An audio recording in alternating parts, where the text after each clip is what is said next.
Sometimes the best hire is right in front of you. Let's not overcomplicate this.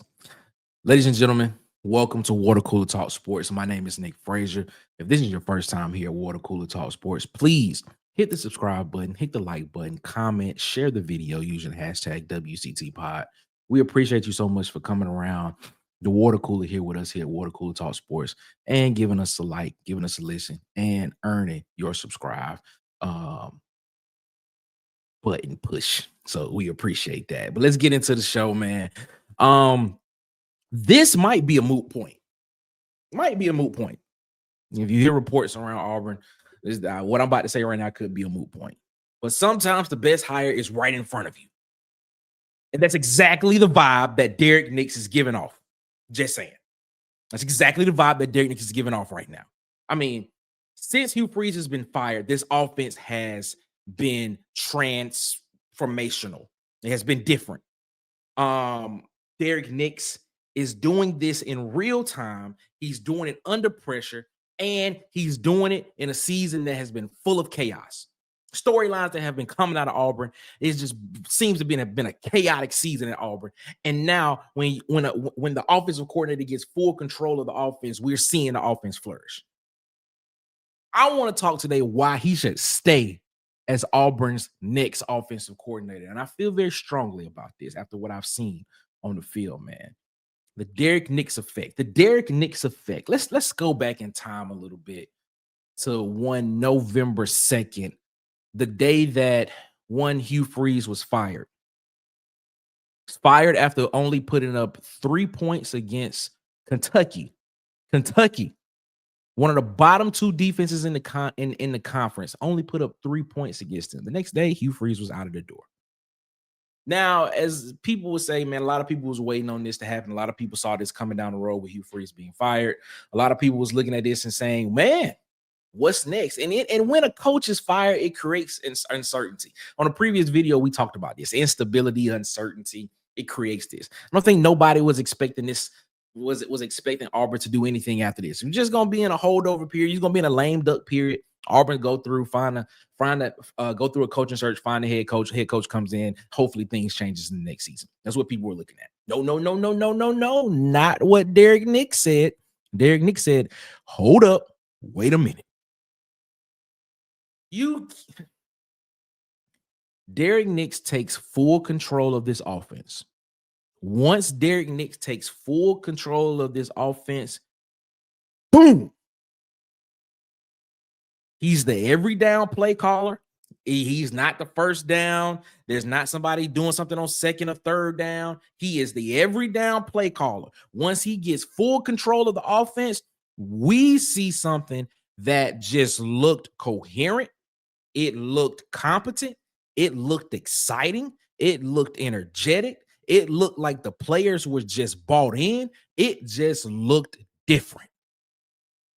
And we said, how in the matter of 5 days could something like this happen? Let's look at this, man.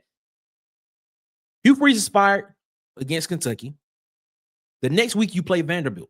Vanderbilt just comes off of a loss to Texas in that previous week, if I'm not mistaken. And they came back in that game and made it a game and almost won that game. Vanderbilt did. If it wasn't for a fumbled onside kick out of bounds, Vanderbilt comes back and beats Texas on the road. What does Derrick Nix and this offense do on the road in Nashville at Vanderbilt? Well, this offense puts up 563 total yards. Ashton Daniels throws for 353 yards, and Auburn rushed for 210 yards. Where have those numbers been?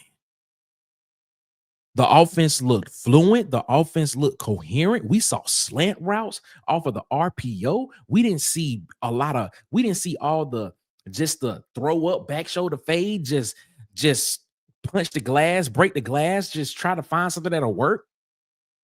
We saw route combinations. We saw just sequences on the offensive side of the ball. Derrick Nix, the every down play caller, boom, explosive, balanced, creative, confident. And most importantly, you know what we saw? We saw a productive offense. 38 points, ladies and gentlemen. 38 points this offense put up. The most points that this offense put up against an SEC program in SEC play this season, 38 points.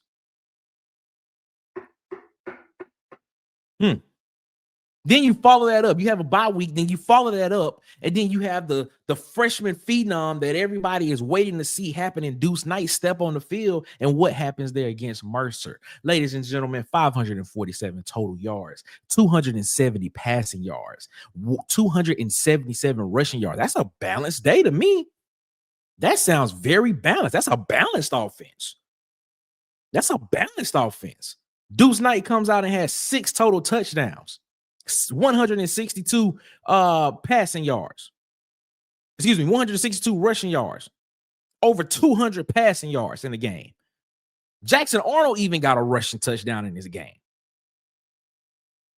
What? What? What are we looking at?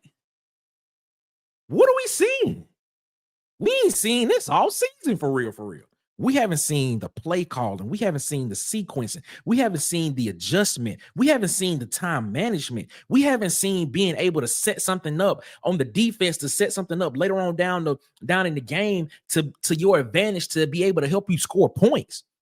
You see Cam Coleman at the end of the season start going off. You see Malcolm Simmons at the end of the season start going off. And now you still have the opportunity to put Jeremiah Cobb over 1,000 yards rushing in this season. Derrick Nix, ladies and gentlemen, Derrick Nix. Not to mention, since he's taken over the offense, this offense is averaging 50 points per game. 50. You can't fake that. That ain't fake. That's not fake. That's a sign of somebody that knows how to call plays, that knows what plays to call, and knows how to adjust in real time to what the defense is showing them. Man, DJ Durkin, the interim head coach, man, he was quoted in an article, and I'm going to read this, man.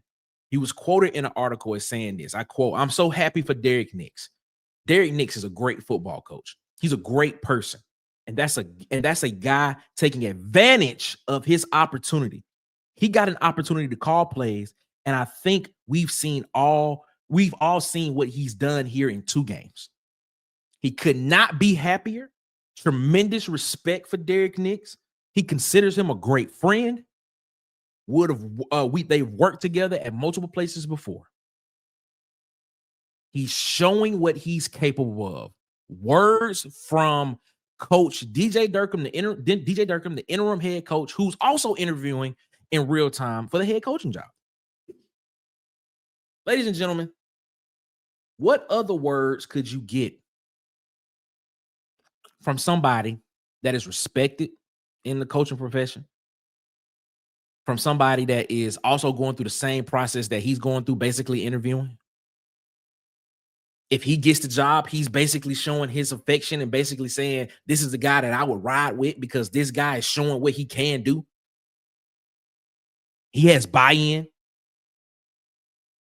He has buy-in from the coaching staff. He has buy-in from the players. He's connecting with the players. He's coaching with confidence. He's building momentum for the next season. He can help retain this roster. He has rapport with the quarterback room because there is a world where everybody in this quarterback room could leave. But if Derrick Nix stays, guess what? You potentially keep Deuce Knight, potentially keep Ashton Daniels. Jackson Arnold may be gone. You can go out in the portal and go find another guy, which I'm pretty sure he can do, because guess what? Derrick Nix is also a great recruiter. The positives of just keeping this man on staff is there. Now, there's this narrative out there that he should drop a level and go prove himself on a level below and prove himself as an offensive coordinator, play caller, and then rise his way back up to the top. To me, that is not a very smart argument, in my opinion, because we're seeing him in real time do it on the Power 4 level in what a lot of people call the toughest conference in college football, the SEC. We're seeing him do it in real time. And the big game this weekend, the Iron Bowl, he has the opportunity to do it again. And I don't doubt he's going to do it. I have no doubt that you don't see this offense come out here and be productive, be confident, be energetic, probably be prolific. I have no doubt that we don't see this happen again this weekend. None. He's shown me enough. He's shown me enough. We have seen Jeremy Lin in the NBA get max money off of 10 games.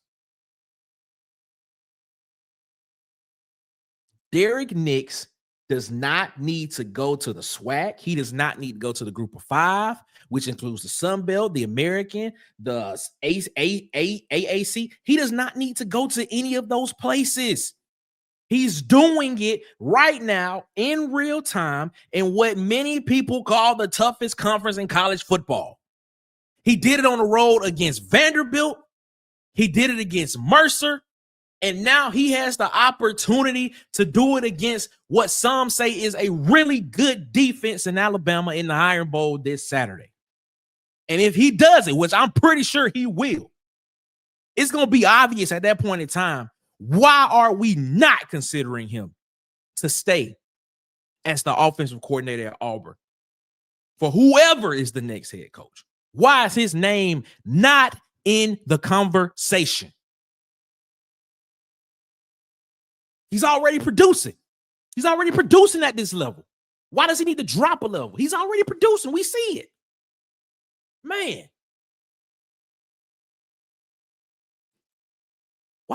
Why should Auburn commit to Derrick Nix? Well, for one, he was hired on before as the offensive coordinator. He was given responsibilities for a down. He's the one that's been working with the quarterbacks and the offense all week anyway. So why not? So all you're doing is just giving him game day play calling duties, which we've seen him do so far as we did these past couple of weeks, and he has succeeded. Why should Auburn commit? Because guess what? He provides consistency. He provides stability. He provides an offensive identity. And guess what? The biggest thing, I've already mentioned it. He can help retain his roster. A Deuce Knight, a Cam Coleman, a Malcolm Simmons. You looking at the offensive line, you have to go out and recruit some guys on the offensive line. You talking about a Tyler Johnson, a Broderick Scholl, DeAndre Carter, Kale Ellis. You got guys that you want to come in. You still want to keep those 5- and 4-star guys coming in to keep the talent afloat so that you can compete. He's a great recruiter. You need to keep him in the boat because guess what? He provides stability, which is the biggest thing outside of retaining this roster. Derrick Nix, man, I don't understand the conversation around why he's not in the conversation. Or maybe he is and it just hasn't been reported yet to the common folk like me or like us. But I'll tell you this. You give Derrick Nix the room. You give him the same resources that you gave the previous coach. You give him the autonomy. You give him the opportunity to build something. You give him the opportunity to recruit. Guess what? He can build something that will last forever. Auburn is not in the place to where we need another reset on the offensive side of the ball. Auburn needs an investment. And what better investment is there than the guy that has shown you from the tumultuous season that we have seen from the beginning to the middle up until when he took over, that this offense can be something that Auburn fans can be proud of, that can be productive, which is the biggest thing. He's been productive. Auburn needs to invest in him. Invest in him as the offensive coordinator. And I promise you, if you invest in Derrick Nix as the offensive coordinator, that return on investment is going to 10x easily.